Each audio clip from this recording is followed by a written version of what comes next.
Where's Nasty Nork? I want to roast him.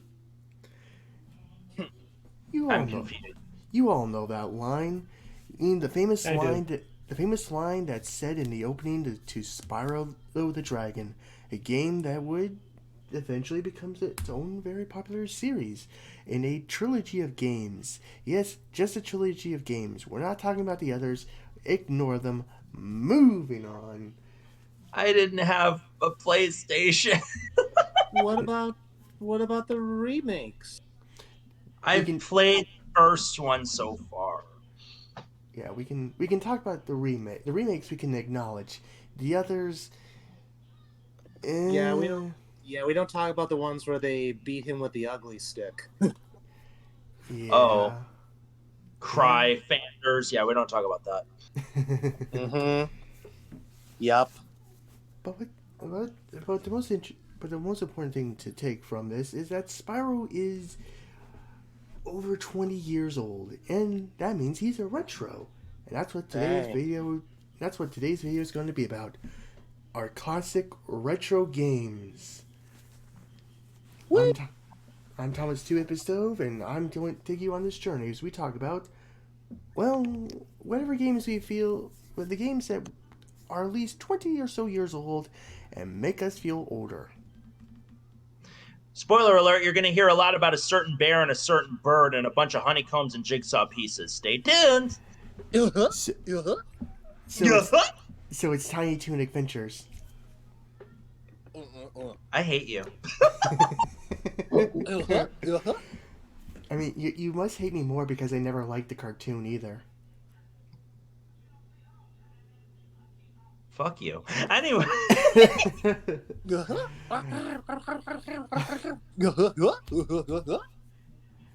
um, I can do those impressions all day. hang I on. can too. Hang on. Oopa uppa ee uka uka ee. Yo. Okay, come on, guys. We got to get to the podcast. Ika-booka. Ika-booka. Ika bookum.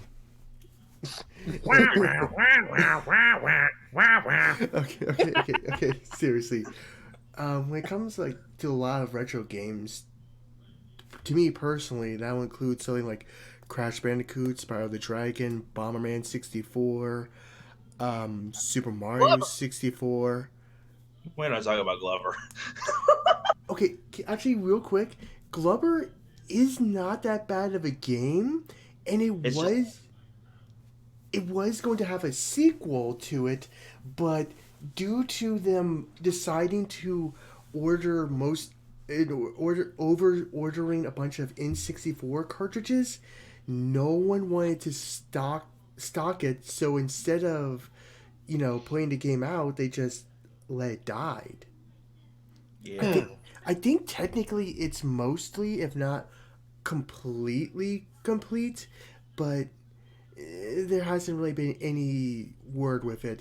There was a company that bought the rights to Glover, who are well known for restoring old games, but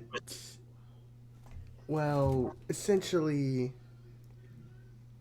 oh boy, but essentially, they haven't really done anything with it. So I don't think Glover's going to be making a return appearance anytime soon.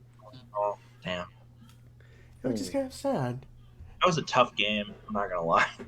Y'all, you want to talk tough? Croc 1 and 2. Oof. Those are... I never heard of these games. Okay, so here's the thing. They were originally supposed to be Yoshi games that Argonaut Studios created and pitched to Nintendo to make a Yoshi-focused game. They looked at them and they were like, no. So, they turned him into a crocodile. Excuse me, sorry. And maybe that's why he makes those weird noises like, Shazam! Huzzah! Huzzoo! Yeah, he makes some pretty silly noises that are just so memorable, like, Kazooks! Wazam! And this happens every time he slams down on something. Yep. Oh, there was actually a Nintendo. there's a there's a game advertisement. There's like there's a character I can remember. There's Mario and Lara Croft, and then they have like Croc takes over, and then Croc's actually board them. Yeah, Yes. delicious. That was very 90s. Yes, that was such a weird thing. Like I think you see like Crash's shoes, Laura's guns, and there was someone else he ate too. I can't remember. But there was like three video game characters, and it was implied that he's going to take over and he's going to be the next big mascot. Who does he think he is? Ty the Tasmanian tiger? Oh yeah. The one where like the hedgehog, the bandicoot, and the plumber are all in the hospital, and then it's like Ty's like, "Hey, come to so long, mate," or something like that. Yeah. Yeah, no, yeah, like literally, Croc, 2 games, no reboots. Ty, 3 games. I think all of them have been rebooted or remastered. Yeah. Oh, I've been watching. I did watch some Nitro Red's video. He talks about a lot of mascot platforming games. Yep. There are a Yeah. lot of. Yeah. He's like, he said some of they're interesting, some they're like not well made. Yeah. I mean, what could possibly go wrong? Just about anything and everything. But what? Yeah, but Croc, like I said, it was supposed to be a Yoshi game, and it kind of feels sort of like that. You play as a crocodile that goes, excuse me, that goes level to level, world to world, and his whole objective is to try and save the Gobos. Gobos. Yeah, the Gobos or whatever. I'm like I got a bit of a sore throat, so I'm not even going to try to pronounce them. He has to go save the fuzzy wuzzies, the little fuzzy wuzzies in each world, collect the gems, defeat bosses, and defeat the evil Baron von whatever his name is. Ripto. Oh wait, no, that's Spyro. And eventually he succeeds in this mission, defeating the evil Baron. But then you learn that, like, oh, hey, by the way, there's a 100% completionist ending that requires you to get all the gobos in every single world, get all the gems, go through the secret door, get all the map pieces, I think, and then you fight the Crystal King, who's the real final boss, who gives you nothing. I thought he just guarded a star spirit. Ha! Nice. Yeah. Oh, sorry. And also, I heard that about the game. Most 3D games, they usually have the tank controllers. Yes, Croc. It has tank controls, and for the most part, it controls fine. But it's also very slippery. Like, it's like, hey, I have good controls, but you might as well be walking on butter. Yeah, no, I agree. I played it one time and I was like, what the hell am I walking on? This is not snow and I am slipping all over the place. Yeah, it gets a lot worse when you get in actual ice levels, I believe. Oh, God. And what's worse is that every level is relatively short. You could beat them in like a few minutes, and the only reason they have a lot of length in them is because you have to save the gobos, you have to get the crystals, and you have to like get to the end. And it just every time I play Croc, I want to talent trot so bad. It's like, where the talent trot? Where the talent trot at? I want a talent trot. Yeah, every level is basically just full of padding to just make it longer than it needs. You know what I mean. You know what I mean. I'm going to be mute for a bit, so I'll be listening to y'all while you talk. Our friend Friendly Wolf is preparing for his education, so he'll be in and out of this episode. But, more power to. Yeah, like if you want to pursue further education, go for it. I personally think it's stupid, but I hated school, so. But anyway, the sequel game, Croc 2, is a game that kind of fixes some of the issues that that a lot of people would have with original Croc. It's nowhere near as slippery. The game is more open world, but there's also the fact that this is not a joke. The game was so under budget that the Argonaut Studios had to actually license themselves out with the Lifesaver gummies. Yeah, I remember that, and I also remember that they really, really, really tried to sell that game with Nintendo Powered Nickelodeon Magazine and the like. Because I Yeah, think I still have some old Nickelodeon magazines that have advertisements for Croc too. yeah, they because Croc 1, it did well enough to get a sequel, but they knew that if they didn't sell this game well, it was the end of Croc. I don't And think they had a TV advertisement for it. I don't think I remember seeing one. yeah, I don't think they really had the budget for it. They had to be very careful with their budget. But with Croc 2, the story is kind of the same. Baron von what's his name? Baron He von just call me. the Baron is basically back. He wants revenge.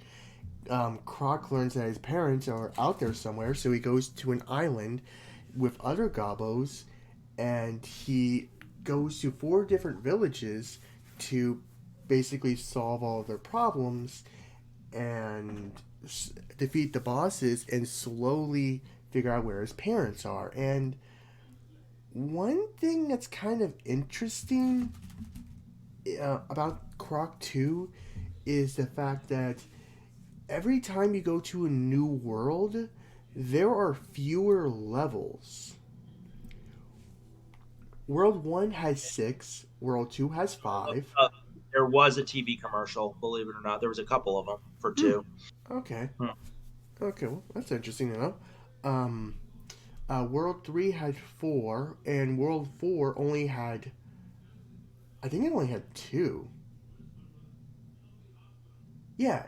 Uh, yeah, it had 2. It was so weird. And in every world, you had to get all the gems so you can get the trophies. And if you collected enough trophies, you could go to into a secret area to get a piece of the map, so that you could then go to 3 more secret worlds to get more gems to save your not your unborn siblings from the Baron, and fight him in possibly one of the most epic battles I've ever seen in a platforming game. Like, seriously, the final battle with the Baron is intense and amazing, and I only ever did it one time. Mm. And the only reason why is because the game is kind of buggy and kind of glitchy. And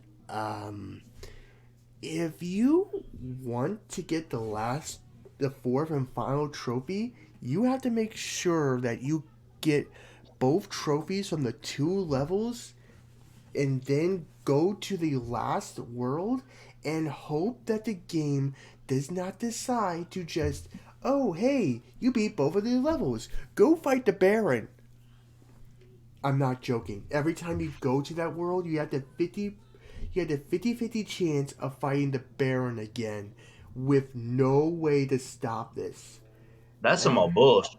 Yes, it absolutely is. And if you do succeed in if you also succeed in getting to go to the final other room with the 2 trophies, you have to do the worst secret level.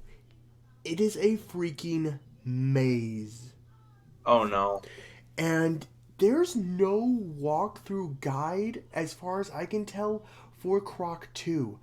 I did have a physical guide, but I lost it years ago. So I was like, when I was playing this game, I was like, come on, there's gotta be some guide around here somewhere. But I just had to basically get lucky and found the puzzle piece and was able to do the final area. It was. There's a puzzle piece? Yeah, well, yeah, there's 4 puzzle pieces you have to collect, and it creates a map. Fucking I'm just kidding. And you have to collect them to get to the final 3 worlds, so that way you can basically get to your siblings back. And what's really cool is that it's like I said, like each area is different, and they'll have like a variety of challenges. It's not just save the five gobos and the 6 hidden gobbo with the gems. You gotta do like a variety of stuff, like racing a boat, catch the bird, deliver a snowman's head to its body. Well, fucking copiers. Hey, that was Martin 64's property. You can't steal it.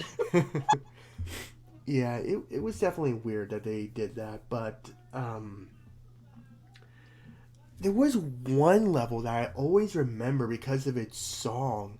It's called Rescue the Ice-Trapped Gobos, and you're in this snowy mountain where in order to advance, you need to save a gobbo from a certain area, and then they'll help you advance by holding down a button, chopping down a tree, blowing up some ice, and then blowing up snow so you can get out. The music is very ominous and very just it sets the mood so well. It used to like terrify me, but now I just respect it for how well it does. Yeah. And one last thing I want to say is that there's a level called Kaboom! It's Roger Red Ant that literally ends with a gobbo rewiring TNT to blow up a red fire ant. Please don't hurt me. I'm sorry. It's named Roger Red Ants. I couldn't help it. That's okay. I know Gordon Freeman dies at the end of All Dogs Go to Heaven too. Really, bitch? Well, yeah. And there's another retro game that is really obscure that only had one game in its series, and I only really played a demo of it, and I only learned of the name of it because of Nitro Rad, but it's called I think it's called the Jersey Devil. Oh, I think I've heard of that. It's also a kick-ass roller coaster, but yeah. Yeah, it's about like this. It's about like, you know, the mythical creature, the Jersey Devil, and how it's trying to stop some mad scientist experiments or something. I don't really know. I just know that was it was a game. We only ever got to play the demo, and it kind of. Yeah. Red also brought into light a game that I grew up with that no one else played called Zapper One Wicked Cricket. Yep, which was originally supposed to be a Frogger game until who has the IP? Who owned the IP rights to Frogger? Did it back in the day? I think Namco. I don't know. Yeah, Namco. God, Namco put Frogger through some weird phases. We bring up Nitro Red a lot, but go watch his videos on Frogger to just see how many times they kept changing his game and art style. It was like, we don't know what to do with you, so we're just going to do anything and everything.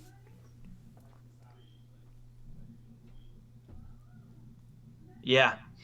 I mean, yeah, like Frogger had, like, didn't he have a Frogger 2 that was on, like, the Game Boy Color? And then, of course, he had friggin', oh, God, the friggin' Frogger, he's back on the PlayStation. Oh, God, that game was hard. Yeah, like... Skiing can can kiss the biggest, fattest part of my ass cheek. Yeah, here's the thing. Like they had like they brought like they had like the original like they kind of like made Frogger sort of 3D, but he was playing like the original game, but in like 3D platforming sort of. Yeah. And then they decided to be like, hey, let's turn him into let's make him a bipedal frog and turn him into like an open world Spyro game. There was also Gex. Oh god. Gex would not shut up. That was the problem with Gex. Yeah, that is the main problem. He just does not know how to shut up, and a lot of people they usually whenever they talk about Gex, like the original Gex, everyone always gets to the graveyard level and then they stop because that's pretty much all they want to do, even though there's more to the game than just that. I mean, imagine if like Gex got like. I mean, I love the Earthworm Jim cartoon, but imagine if Gex got like a cartoon like that. Oh god, yeah. I think it would fail miserably. Yes, because like a character who doesn't stop talking, like Earthworm Jim, his cartoon is chaotic. It's rampant with just. The only thing I think that would save it is if he was voiced by like Patrick Warburton or something. These guys, I don't know what the hell they're. Yeah, but yeah. Hey, Diddy, are you serious? Come on, really? Yeah, but I think Patrick Warburton. That's the guy who talks to squirrels, right? Yeah, I was a ginger chipmunk. Spaghetti squeak, squeaking. Okay, real quick. I really want to see. I really hope that someday Markiplier just meets Patrick Warburg and is like, so I heard you've been talking. So I hear you've been talking to my squirrel friends. Yes. Well, I hope you know that I'm king of the squirrels. Oh my god. But anyway, beautiful. Yes, it would be. So, B, you talked about a bear being the villain. What if the bear was a hero with a bird and a backpack? You know where I'm going with this. It's my favorite game of all time. I didn't know that Moneybags had his own game. I thought he was just a jerk bear in Spyro 2 and 3. No. But Banjo is. Banjo is a bear with a good heart. He basically, all he has to do is save his sister from a witch because, in like a kind of a Snow White kind of story, she kidnaps Tootie's sister because, or not Tootie's sister, Jesus Christ, Banjo's sister because she's the fairest in the land, and also makes references to the Wizard of Oz because she calls her my little pretty. Yeah, not to mention in the original game, she always rhymes. Is every time. Don't scratch and bite, my little bear. You'll soon need bigger underwear. Like, oh. Oh, And also, man. Banjo is my crush. Banjo's a good boy. I don't blame you on that one. Yeah. Actually, Even... it relates to someone I know. Aw. Wait. Indy, I swear to God. Oh, I just swear in general. But yeah, it's definitely a really fun open world platforming collectathon game that is now on the Nintendo Switch, back where it belongs, on a Nintendo console. Yeah.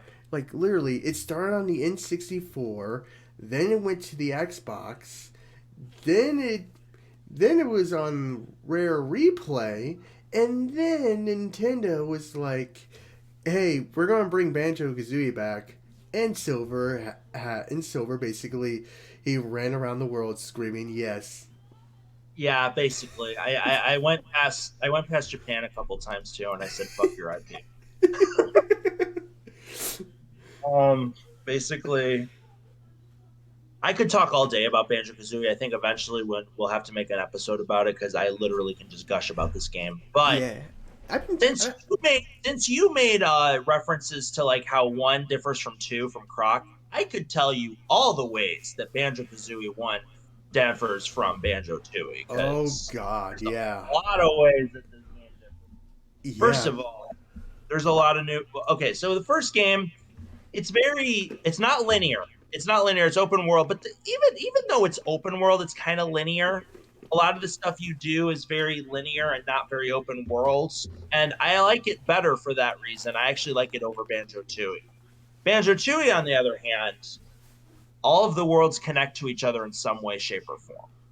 Which You is literally have to do tasks that go across worlds in Banjo-Tooie. The other problem I have with Banjo-Tooie, though, is that there's these big worlds with a lot of nothing in them, especially Pterodactyl Land. I know, I'm sorry. When I was a kid, I always said Pterodactyl Land because I didn't know how to spell or pronounce things. oh wait, hey, in in Thousand Year Door, I always call it the creepy steeple, the creepy steepy because it just sounds cooler. It does. But I think another thing that's different from Banjo 1 and 2 is just how dark Banjo Tooie is. It's exceedingly British humor dark. Yes, like literally, it starts up with Gruntilla being brought back to life. She's a skeleton, and Killing bottles, killing King Jingling, and like in wanting to kill Banjo and his friends. Like literally, it's like she even stops rhyming. Yeah, well, that's only because her sisters make her do it. Well, yeah, but still. Mingella and Elda, yeah, that didn't age well. Yeah, though it's kind of interesting that they that like it's so interesting that they would go for such a complete and utter dark route for this sequel for a kids game. And it's even more messed up is at the end of the game, they all start playing hockey sack or whatever with her head. Yeah. It's like, and she says the one thing that still strikes me as the biggest fucking lie of my life. Just wait till Banjo 3E. Rip. though, interesting enough, there actually is a game before Banjo Tooie. Yes, it's called Grunty's Revenge. It's on the Game Boy Color, believe me, I know. I've just never really played it because I wanted to get an emulator for it, and the emulator, like, pukes everything looks like it got puked on. So, yeah. Game Boy Advance. Dun, dun, dun, dun. Yeah. Or no, wait, Game Boy Advance. Oh my God. Oh man, I thought you were. That one was sounding like the sumo sound that you hear in like Ed, Edd and Eddy. That.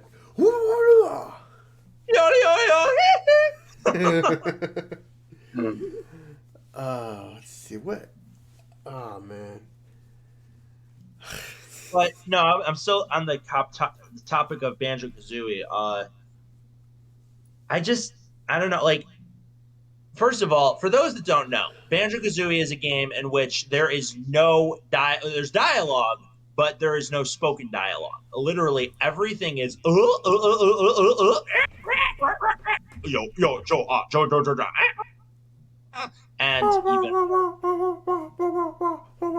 and in the game over, Gruntilda turns into something really sexy and goes, yeah, this was a kid's game. Yes, and then Tootie, she looks. Oh God, does she look bad? But and she's like, Banjo, your sister would like to have a word with you. That freaked me the fuck out when I was a kid. The fact that she keeps clawing at the screen even when the iris falls. Yes. Remember when the iris circle like caves in, like in every cartoon. But like, to hear the rawr, rawr, rawr, that freaked me out. And I was just trying to save the game. Also, one weird thing about Banjo-Tooie is that Tootie's gone in it. Yeah. She's Like- on a milk carton in Cloud Cuckoo Land in the garbage can, but that's it. Yeah, it's like they knew that they removed her for some reason. Like, Well, why to be was fair, pretty useless. I know, but she was like, it was like the whole point of the first game, and then it was like, okay, well, we're not gonna put her in the sequel. May I remind you that there is a thing called British humor. Yeah, I know. I'm Yeah. very familiar with British humor. I watched Monty Python. I watched Doctor Who, Monty Python, all that. Yes. Yeah. They're very heavy with their kind of humor. Very. Like, they're just. I mean, like, I've actually watched. Like, I know this is off topic, but I've actually even watched like a kids' game show called Jungle Run, where like literally, if you don't get the idol in the last 10 minutes, you get stuck in the temple forever, quote unquote. And like, there's like this game show host that's like, "Oh no, how terrible! Well, that's the law of the jungle, then, isn't it?" And it just ends with them like stuck in the temple. He's just like, "Well, that's the law of the jungle, then, isn't it?" Oh God, yeah, that's British humor, all right. Also, I'm sorry I had to say this. Biggest dickus. Oh, yes. Yeah. I'm sorry. I just when you bring up Monty Python, you gotta bring up that. Yeah, also, the IT crowd, which is a better version of the Big Bang Theory because Yes. you have Richard Ayoade, who is better than Jim Parsons. There, I said it. Wait, was the Big Bang Theory actually a ripoff of the IT crowd? I don't think so, but the IT crowd was a whole lot better than that dumpster fire. Yeah. Yeah. Let's see. But here. like a lot of in Banjo-Kazooie, there's a lot of dirty jokes because it's Rareware. They're a British company and they love making naughty games. They made Conker's Bad Fur Day, for Christ's sake. Yes. Oh, yeah. Like that character, like in his early games, he seems like a sweet, innocent child squirrel. Then he got his own like official game on the N64, and they made him 21, and they ran with it. I'm sorry, what other games besides the one on the Game Boy and Diddy Kong Racing? He didn't really have any games. Exactly. Like Conker's Bad Fur Day is his only real game. There's no sequel. We don't talk about the remake, because that one is censored. Like, literally, in the original version of Conker's Bad Fur Day, the only word they ever swear is fuck. Every other word is fine. They say ass, bitch, titties. Like, they only censor the word fuck. Yeah, and then in Banjo-Kazooie, you've got literally a line, "How's your nuts, bark brush?" Yes. And you've also got the Yes, word indeed. "R" spelled backwards in a code chamber in the second game. Oh my god. Also, they said they did censor the word shit, but they actually leave the one part they didn't censor is a mighty poo. Oh Yeah, right, yes, gross. literally from Conker's Bad Fur Day. There's literally a big pile of shit called the Great Mighty Pooh, and I'm going to throw my shit at you. A huge supply of tears comes from my chocolate starfish. How about some scat, you little twats?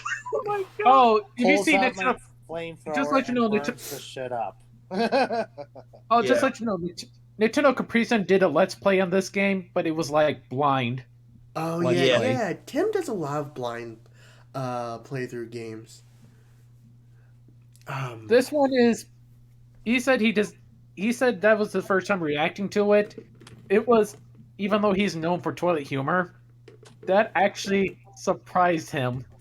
Well, not just that, but he's also well known for tomorrow's Christmas Eve. Yep.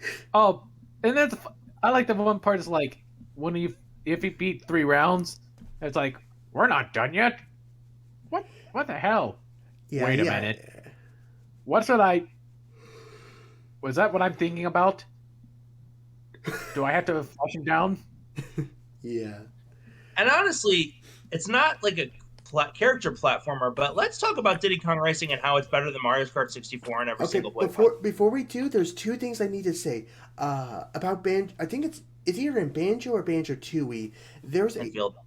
there's a pirate that you can talk to, and he says he used to be in his he used to Tooie. be yeah in Tooie. There was a pirate who was originally supposed to be the main character for the Banjo series until No, they the were, villain.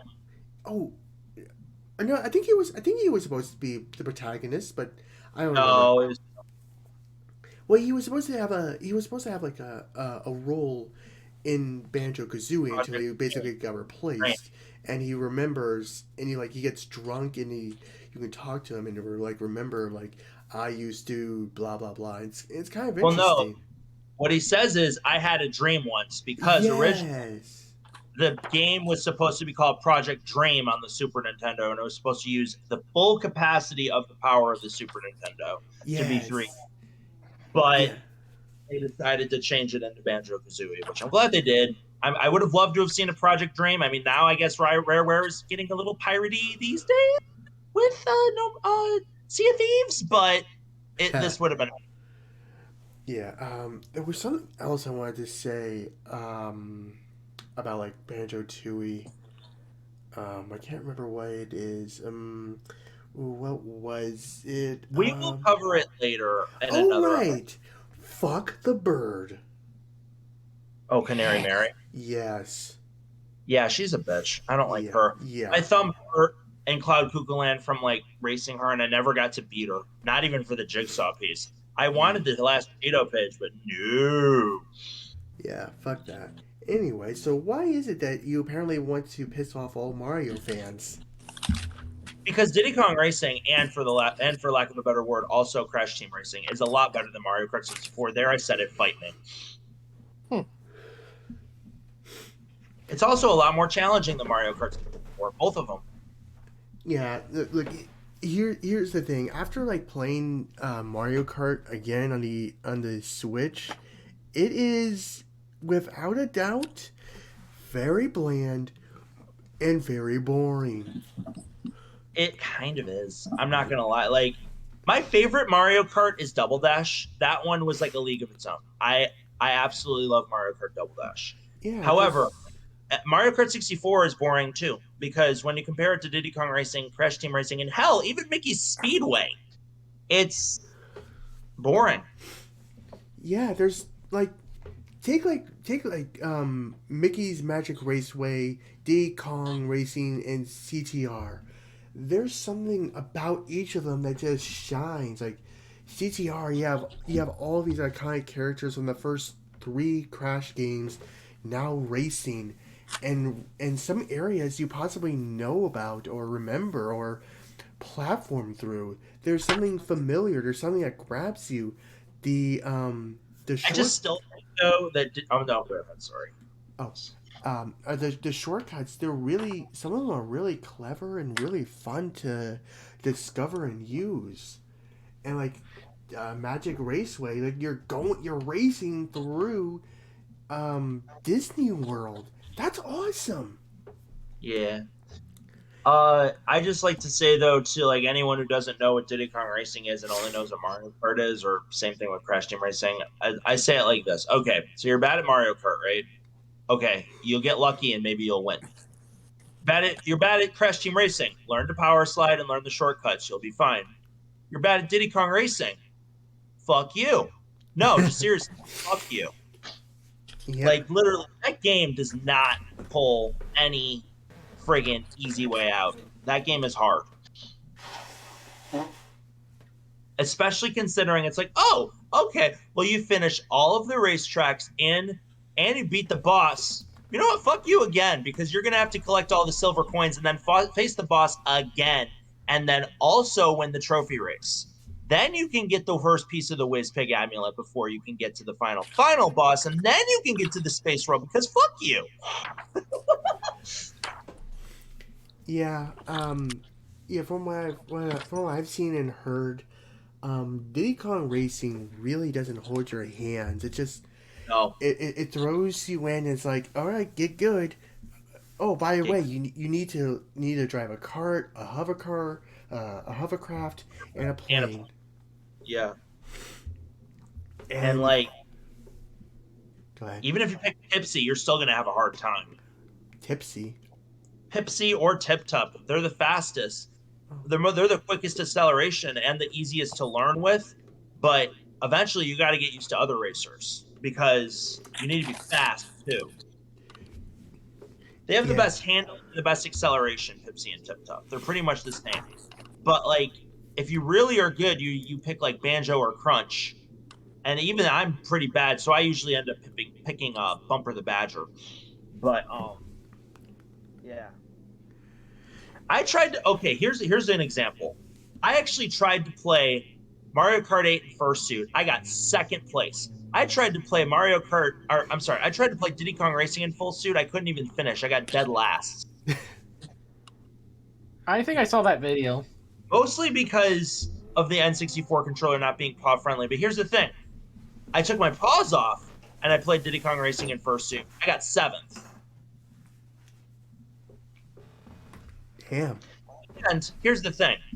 For Mario Kart 8, I played on Bowser's Castle. For Diddy Kong Racing, I played on Space Dust Alley. Both of them are very difficult tracks. But in Mario Kart 8, I got second because I had a bullet bill item that just pretty much said, okay, here you go. Here's your hand, honey. Yeah. And grab my hand, honey. I'll help you. Yeah. Diddy Kong Racing is like, fuck you. No, seriously, fuck you. Yeah. Yeah. The thing with like with Mario Kart, it really is designed to, especially the later games, they're more designed to basically like help you if you're in last place by giving you a lot of items such as bullet bills, golden mushrooms, blue shells. Diddy Kong, it just like says, oh, you're losing? Whatever, not my problem. Yep. Well, just to be fair, like, how long have we been going on this one? 42 minutes. Damn, really? Yeah, we can go a little bit longer. Okay. I just have run out of things to say, and I think I might just mute myself. I need to get a drink of water and chill for a bit. Let's see here.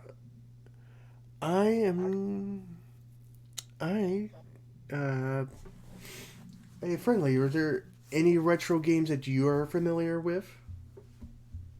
Mr. Okay, well, I'm actually doing my quiz right now, but I can point out Metroid and how it's now having a good comeback thanks to Metroid Dread. Okay, did you say Metroid? Metroid. Oh yeah. If you want to talk about classic, yeah, Metroid is a great example of a, hey buddy, good luck trying to figure out where to go. We're not going to tell you anything. It doesn't hold your hand. It doesn't give you any directions. It just gives you it just drops you into the planet, and then it's like, all right, good luck. Aren't you gonna point me in any right direction? No, but if you give me $50, I'll suck your dick. Oh God. Like, seriously, play the original Metroid. It does not hold your hand. No. Believe me, I know. And it also fucks you over in the fact that you can't stack weapons at all. Nor does Super Metroid. Super Metroid's pretty intense too. Super Metroid, it is indeed hard, but it at least gives you a map. So it's like, oh, fine, here's a fucking map, you big baby. And it's funny because the commercials for it showed that it like is a super extreme game. Like, the commercial, if I remember correctly, had a Doberman Pinscher go in a room and it's like, we're gonna make him play Super Metroid, and he comes out as a Chihuahua. Yeah, it's definitely not an easy game. I actually was able to beat it, I think, sometime last year on the Switch. It was a real good game. It was real fun. It definitely pissed me off with some of the fights and some of the bullshit, but I really do like that it is a great exploration kind of game. It literally just puts you in a world and just tells you like, have fun. And, like the exploring is definitely worthwhile. You find some you find some good items. You get upgrades. There's a lot good to it, and like future Metroid games would mostly follow this trend, except for Other M for some dumb reason. Yeah, that's actually the only game I actually played and beat was Other M. And despite like the bad press it got, because like yeah, I get it.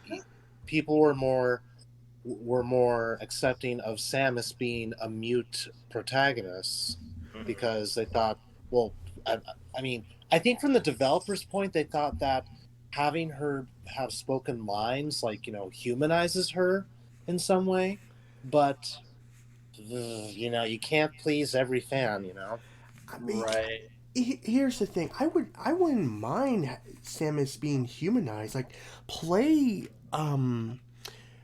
Metroid Fusion. Like she has like dialogues in there where she talks about like Malcolm and what a great guy he was and how he would stand up by her side even if she made choices that the Federation didn't like. Like I that mean, gives even in Brawl, she teamed up with Pikachu. Like yeah, like her it, own decision. it's possible to give Samus character development without making her seem weak. Like it's another Yeah. because in other M, she literally does not activate any of her. She doesn't activate any of her suit's abilities, even though she has it. She doesn't even activate her suit's ability to resist extreme temperatures until she's given the order to. This Yeah, kind from Adam Malkovich, which I'm like, dude, that's this that's is sexist beyond reason. yes, that's the main problem. The story is just it makes her look so weak, which is stupid. When she went through an entire planet with nothing but a pea shooter, gained upgrades, went to the home planet of the Metroids, nearly made them extinct. Like this is not someone who's weak. This is someone who would have, fought against the Federation, telling them to screw you. I'm doing whatever I want. They could have done something like that, but I don't know. Other M is just a bad game mostly because its story just doesn't give Samus proper um treatment. Yeah, she was like treated as like she was weak because like when she like in the Japanese version, like when she was met with Ridley, like she was like I don't think they ever had that background that back uh where like her voice actress for the Japanese version, she was like very calm, collected and stuff, but when she sees Ridley she's like Ridley! Yeah, Yeah. because here's the thing. At least she has a reason because when she meets Ridley for the first time, he basically destroys her whole planet except for And her her. mother and Yes, father. in front of her face. Like you don't get over that. No. She was she got fucked. I mean, yeah, like I understand they're trying to make that scene dramatic, like because like in that game, these are all clones of like the space pirates. When she was met with Ridley, because she already killed him years ago, like it was just she felt that like she was coming up against a ghost that's like haunting her, and so I think they had an interesting idea. They just had very bad and very poor execution. Yes, they handled it really badly. That's the best way I can put it. And Yeah. like, and it just really sucks that that was the case. But like, I don't know. What are you gonna do? Mm-hmm. Hmm. Yeah, it's a game that it's a game that did muddle the series a bit, but it's kind of found its footing again, especially like the Prime series and now Dread. I really hope that Prime 4 is doesn't become another Duke Nukem Forever. I'm just gonna stick with Metroid Dread because I love it. It's classic Metroid gameplay of side scroller, like like running around, puzzle solving, and just like trying to like watch out for those damn Emmys. Because holy shit, they like I had when I was like trying to I'm like, oh god, please, dude, no, you do not see me, you do not see me. I was just like Markiplier. I was like, no, you do not see me. No, ah! No, do not. Fuck. I'm pretty sure you would have reacted the same way in Fusion, because because like if you run into because if you run into the Phazon or whatever it's called, it will fuck you over 6 ways to Sunday and then kill your dog. Ouch. Yeah, I know, it doesn't give a shit about you. Yep. Anyway, we're almost at an hour, and we just about talked about as many retro games as we could think of.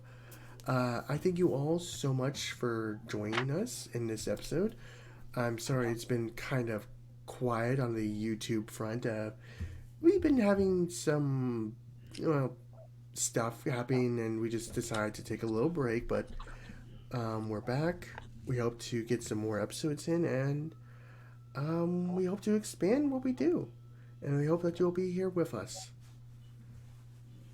Anyway, I'm Thomas 2-Bit Bestove with my friend SilvertheYote.